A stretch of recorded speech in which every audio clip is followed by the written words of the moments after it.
Gracias, Gastón. Un gusto estar en casa, virtual, pero en casa. AES, ustedes saben, es parte de la historia de muchos de nosotros, así que en esta nueva modalidad, estar acompañando las jornadas virtuales es un placer, la verdad. Voy a compartir mi pantalla para empezar. Un poco en línea con lo que habíamos conversado y pensando en los desafíos de la pospandemia, la verdad es que a mí me resulta bastante difícil poder pensar en la pospandemia porque todavía estamos en el medio de la pandemia, con lo cual para el abordaje que pensé para compartir con ustedes, pesa un poco más mi costado de economista que mi costado de funcionaria, porque Eugenio ha descrito muy bien también la situación por la que atraviesa el sistema de salud y que no vale la pena volver a profundizar en una situación que muchos ya conocen y que además ha quedado muy clara por parte de la presentación anterior. Yo he elegido hacer un abordaje un poco diferente que tiene que ver con el vínculo entre la economía de la salud y la pandemia. ¿Sí? Cómo la economía de la salud ha atravesado cada uno de los momentos en los que nos ha tocado transitar la pandemia, y para eso he planteado algunas cuestiones que más que clarificadoras son cuestionadoras quizás, o para preguntarnos nosotros como economistas de la salud y como gente vinculada al sector de la salud y como asociación de economía de la salud, cuál es el aporte que podemos hacer para la gestión de una situación como la que nos ha tocado atravesar, inesperada, difícil, sin precedentes, sin historia, sin experiencia, sin lecciones aprendidas, ¿no? Aprendiendo de la propia realidad permanentemente. En ese contexto, mi idea era poder compartir con ustedes algunas lecciones aprendidas que, a diferencia de otros momentos, las lecciones aprendidas estamos eligiendo aprenderlas mientras vamos caminando, porque las lecciones aprendidas que tengamos para el final seguramente van a ser distintas a las que venimos aprendiendo ahora, pero ya hemos aprendido muchas cosas y es un poco lo que quería compartir en la presentación. Yo planteé como 3 grupos de lecciones aprendidas que hacen al vínculo entre COVID-19 y economía de la salud. Una antes de que haya empezado el crecimiento de casos y de muertes y de impacto de la pandemia, que fue al inicio de los primeros casos, cuando ya estaba la situación muy difícil en Europa y en China, y vinculada a la toma de decisiones y las cuestiones de predicciones y proyecciones y los modelos, la temporalidad asociada a ese momento. ¿Qué nos ha pasado durante todo este año a través de la gestión? Y ahí quiero poner el acento en 2 temas muy críticos y muy importantes y que nos tocan muy de cerca, vinculados a la economía de la salud, que son el acceso a la información y la calidad de los datos. Y un segundo aspecto que es lo vinculado a la oferta, la demanda y los precios de todos los medicamentos, insumos y tecnologías que hemos requerido, a diferencia de otros momentos, en cantidades y en momentos distintos a lo habitual. Y finalmente, ahí sí, pensando un poco en la pospandemia, las lecciones aprendidas o que quizás tengamos que aprender para lo que hemos dado en llamar la nueva normalidad, que será cuando todo esto termine y estemos pensando en otro sistema. Básicamente lo que cualquier decisor necesita responder a la hora de tomar decisiones, valga la redundancia, son cuestiones que nosotros mismos nos preguntamos cuando empezamos a discutir cómo nos íbamos a manejar desde el Ministerio de Salud en la gestión de la pandemia. ¿Cómo y cuándo se va a aplanar la curva? Piensen ustedes que permanentemente, incluso todos nosotros, casi una de las primeras preguntas que nos hacemos es ¿cuándo? ¿Cuándo vamos a abrir? ¿Cuándo vamos a cerrar? ¿Cuándo vamos a vacunar? ¿Cuándo va a pasar? ¿Cuándo va a ser el pico? ¿Cuándo va a ser el valle? El cuándo es una pregunta muy inicial y muy primaria, y es una pregunta para la que no tenemos respuesta porque no sabemos cuándo va a pasar casi nada de lo que va a pasar. Con lo cual, en el momento de preguntar cómo y cuándo se iba a aplanar la curva, después aparecen, ustedes lo verán permanentemente, y dijeron que iba a ser en junio, dijeron que iba a ser en mayo, dijeron que iba a ser en noviembre, y bueno, ciertamente no sabemos, no supimos, ¿Cómo administrar el tiempo para que no colapsaran los servicios disponibles, los servicios de salud? Eugenio ha hecho un relato y una descripción muy cierta de la situación del sistema de salud que existía y que era crítica antes de la pandemia. Con lo cual una variable muy importante era la administración del tiempo para que no colapsaran los servicios. ¿Cuántos respiradores íbamos a necesitar? ¿Cuántas camas de terapia intensiva había que habilitar? ¿Qué drogas íbamos a necesitar y cuáles? Si los recursos humanos que teníamos estaban disponibles, estaban calificados, ¿de dónde íbamos a sacar los recursos para atender las necesidades? Si vamos a tener una segunda ola, si lo vamos a poder evitar, ¿cuándo vamos a vacunar? ¿Cuánto va a durar la vacuna?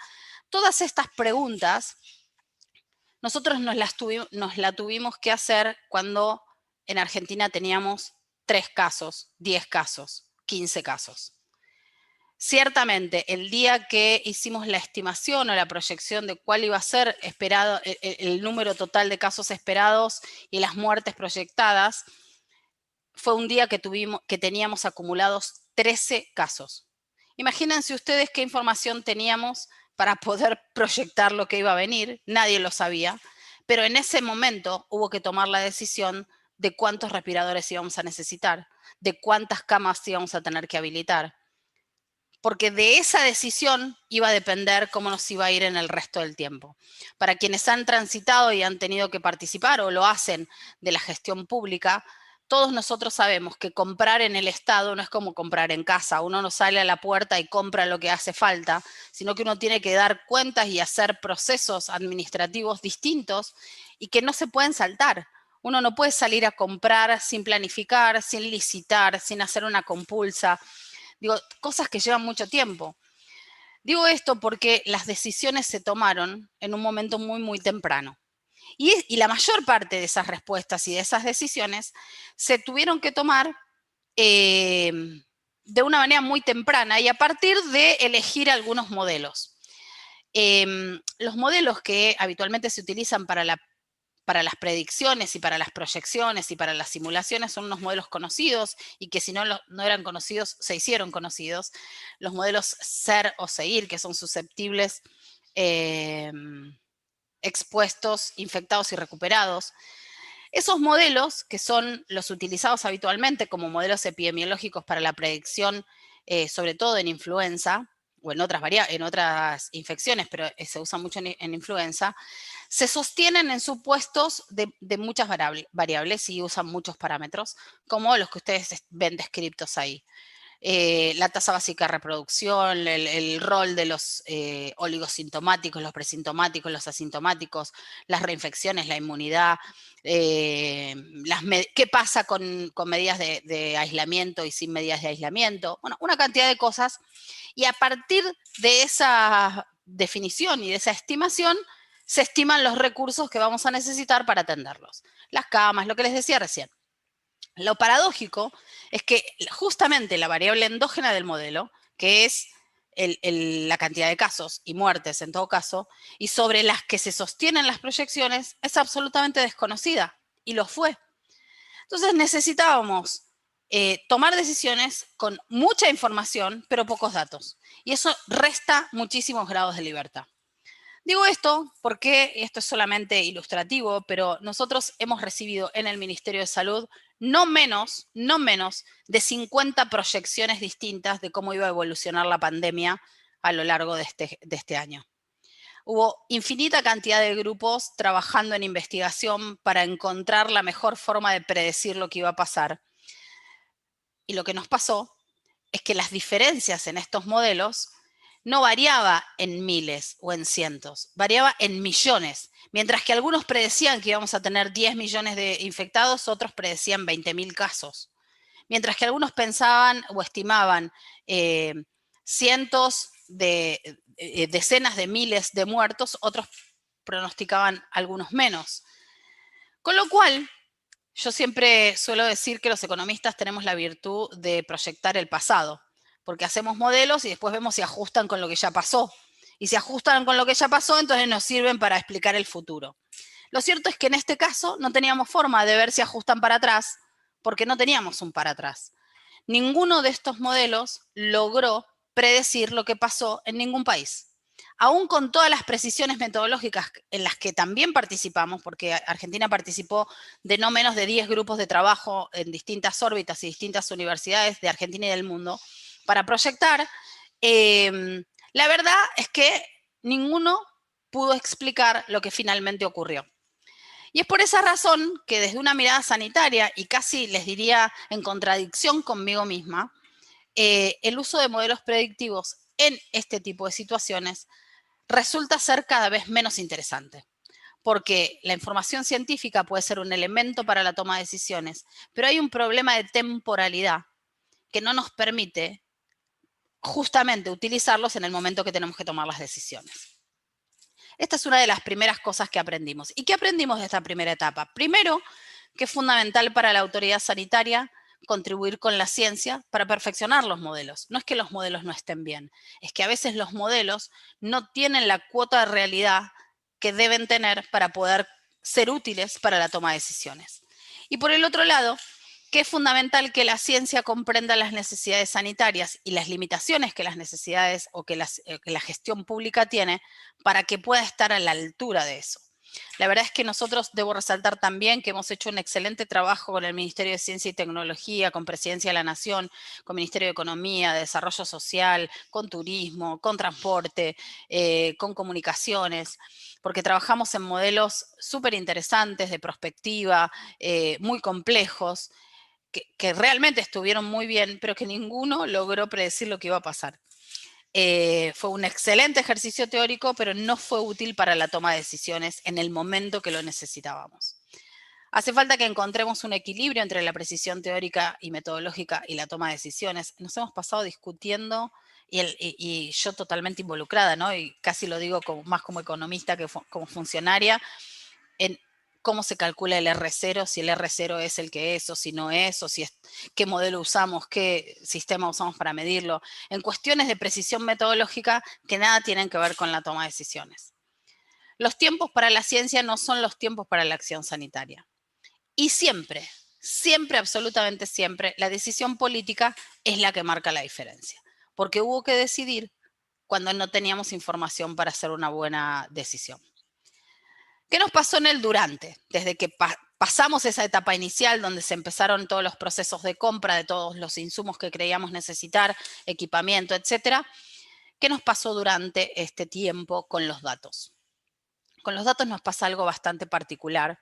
Hay casi una fantasía de pensar que la información está guardada en un único lugar, donde cada uno que necesita algo puede pedirlo y sacarlo. Pero lo cierto es que teníamos un sistema que habitualmente manejaba unos pocos cientos de miles de datos y de registros en todo el año y tenía que pasar a soportar millones de datos en el mismo momento.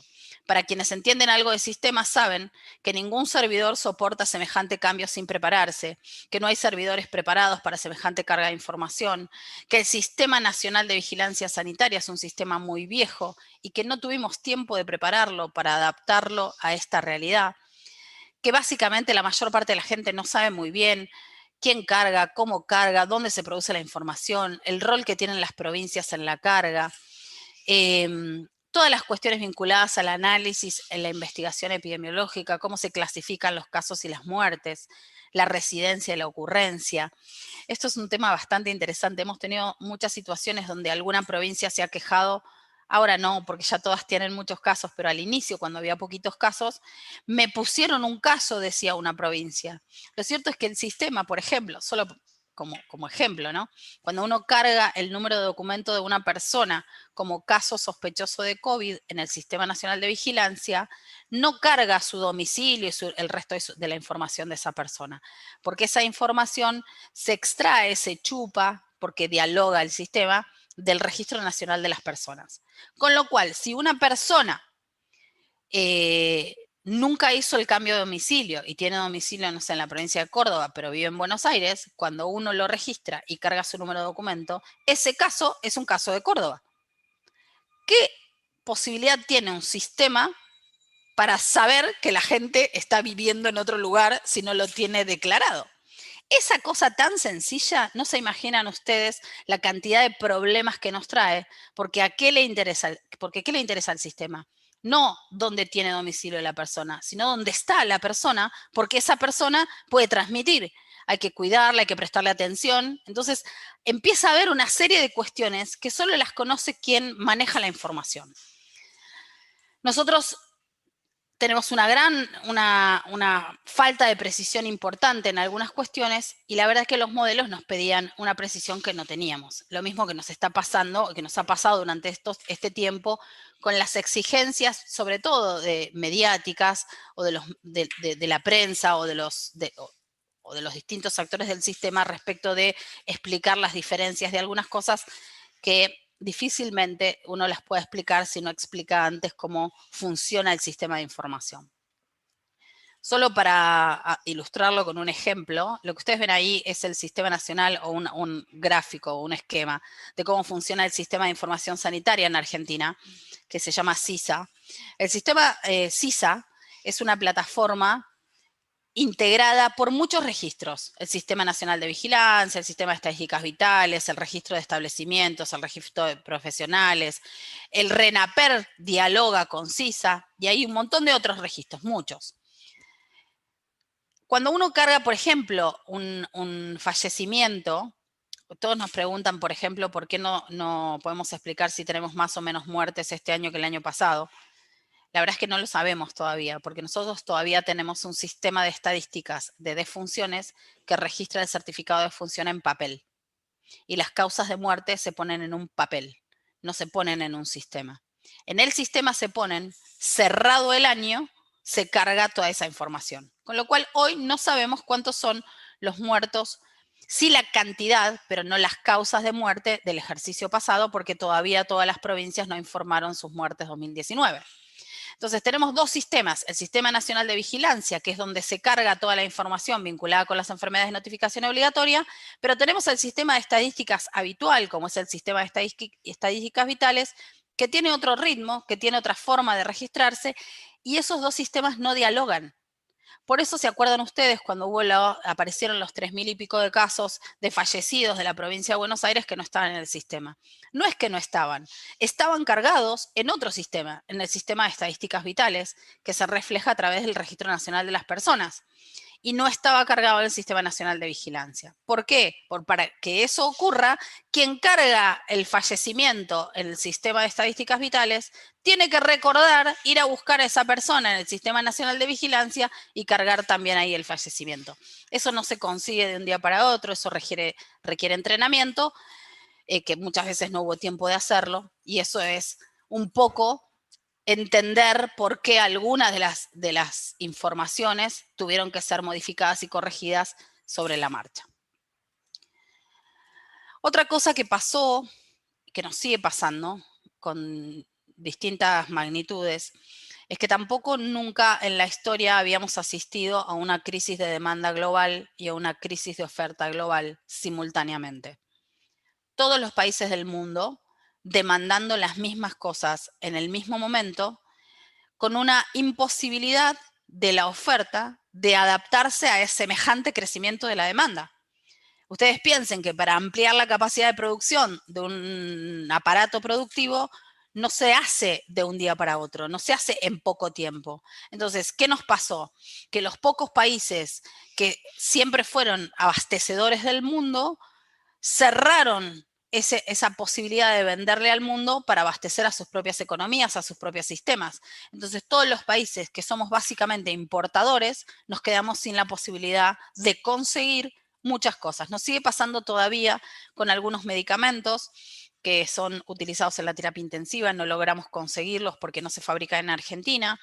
Y todo esto sumado a que estas brechas de oferta y demanda generan una escalada de precios y que además se complican con la presencia de los derechos de propiedad intelectual que siguen introduciendo otras complicaciones a la hora de conseguir garantizar el abastecimiento de los países. Para que ustedes vean un poco esa situación, esa es la evolución de los precios de los medicamentos en los últimos 3 meses y en el acumulado anual. En cada columna ustedes ven las distintas canastas. Este es un informe que realiza habitualmente la Dirección de Economía de la Salud del Ministerio, que mira la canasta total, la canasta de medicamentos del remediar, una canasta de medicamentos que son los que venden los laboratorios líderes de ventas, los medicamentos de venta libre, los de prescripción, los nacionales, los importados, y los compara con la evolución del dólar y la inflación. Como ustedes ven ahí, en casi todos los grupos, casi todas las canastas, la inflación acumulada en esa canasta ha permanecido por debajo de la inflación general, que es la acumulada enero-octubre, que es 28.3. Fíjense que salvo los medicamentos importados que han tenido un crecimiento del 31%, el resto de los medicamentos de las canastas se han mantenido alineadas con el crecimiento de la inflación. Y el crecimiento de los importados se ha alineado razonablemente con el crecimiento del tipo de cambio. Esto ha sido el comportamiento de los medicamentos. Esto un poco también es lo que Eugenio hablaba del impacto que ha tenido esto en los costos de la salud, ¿no? de la prestación de servicios. Pero hay un problema aún más grave, que es lo que pasó con un conjunto de medicamentos, que son los medicamentos que se utilizan en las terapias intensivas para los pacientes que tienen asistencia respiratoria mecánica. Mientras que el conjunto de medicamentos de la canasta total, eso es un índice, no es el valor que les mostré recién, ¿no? Es un número índice. La canasta total de medicamentos creció 18% entre febrero y septiembre.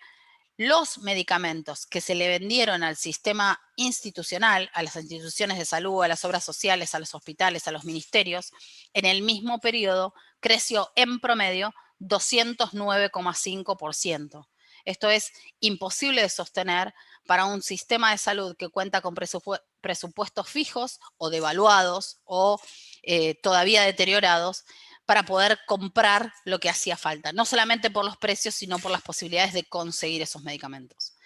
En este otro cuadro lo que ustedes ven es como, para el mismo ejemplo, cuánto fue la variación acumulada de precios para estos 5 grupos de medicamentos o estos 5 principios activos en el precio de venta al público y cuánto creció en el mismo periodo el precio que han pagado las instituciones de salud. Fíjense, por ejemplo, el pancuroño, mientras creció 137% en el precio de venta al público. Piensen que hablábamos recién que los medicamentos acumulan en general menos del 30% en el año. Estos medicamentos en precio de venta al público acumularon, no sé, 137% para pancuroño, pero más de 1000% para los precios que pagaron las instituciones de salud. Esto nos llevó a tomar una medida de establecimiento de precios máximos para esos productos y controles de producción y abastecimiento mientras dura la emergencia. ¿Y qué aprendimos de esta etapa? Que invertir en sistemas de información siempre debe transformarse en una acción efectiva y concreta. Para quienes estamos en el Estado, cada vez que uno pide comprar computadoras, siempre cuando hay que recortar, lo que se recorta es la compra de computadoras. Para que ustedes sepan, ahora no es la situación, pero al principio de la pandemia, la Dirección de Epidemiología, de todas las computadoras que tenía en funcionamiento, solo una soportaba el manejo de la base de datos. Así que es imposible pensar en tener un buen sistema de información si no invertimos en sistemas de información, si no planificamos estratégicamente cuáles deben ser los sistemas de información.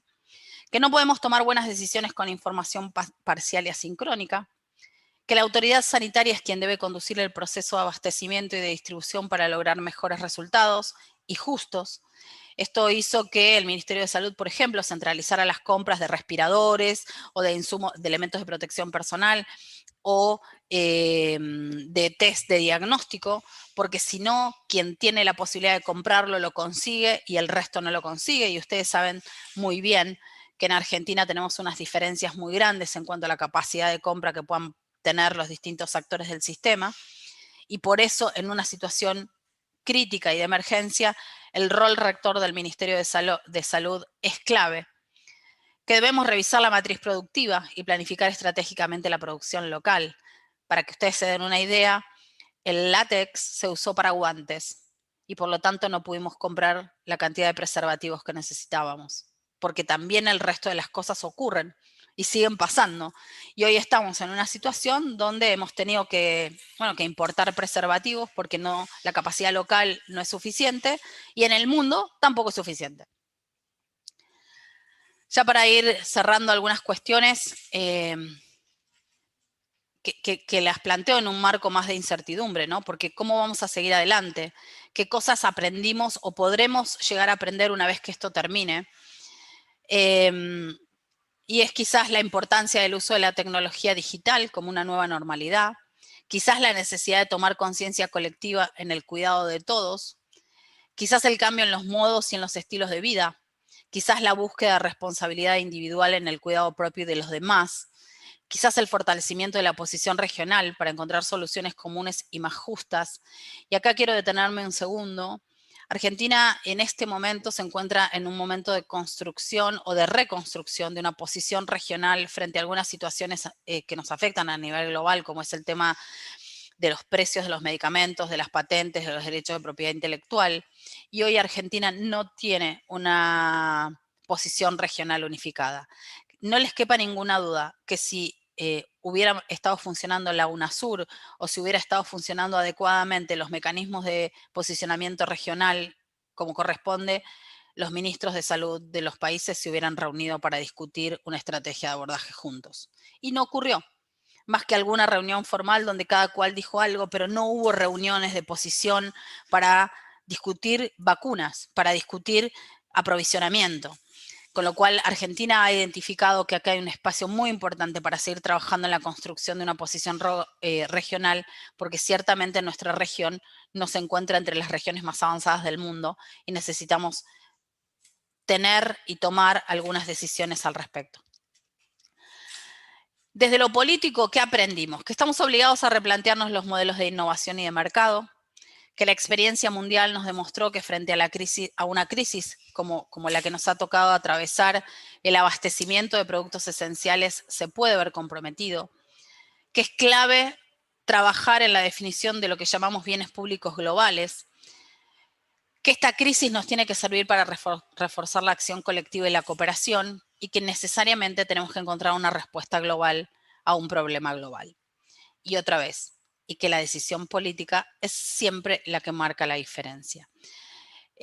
Solo para cerrar algunas cuestiones que dejé abiertas por ahí, sí me gustaría compartir con ustedes que nunca antes, o por lo menos en lo que yo he podido transitar y conocer, vimos una articulación tan importante entre los distintos ministerios de la nación. Siempre costaba mucho poder articular con otras áreas. La verdad es que hoy estamos sentados en mesas de trabajo permanentemente con educación, con ciencia, con las distintas descentralizados, con defensa, con seguridad, con transporte, con turismo. La verdad es que es un placer poder trabajar juntos porque claramente la necesidad nos ha obligado a poder a tener que discutir cuestiones que nunca nos hubiéramos imaginado que íbamos a tener que discutir. Bueno, creo que con esto termino. Quiero agradecer a la AES la invitación y probablemente disculparme porque la presentación que elegí hacer no es la que hubiera hecho en otro momento, más desde la gestión pública, pero me pesó un poco más el análisis crítico que mostrar lo que estamos haciendo o lo que podemos llegar a hacer. Muchas gracias.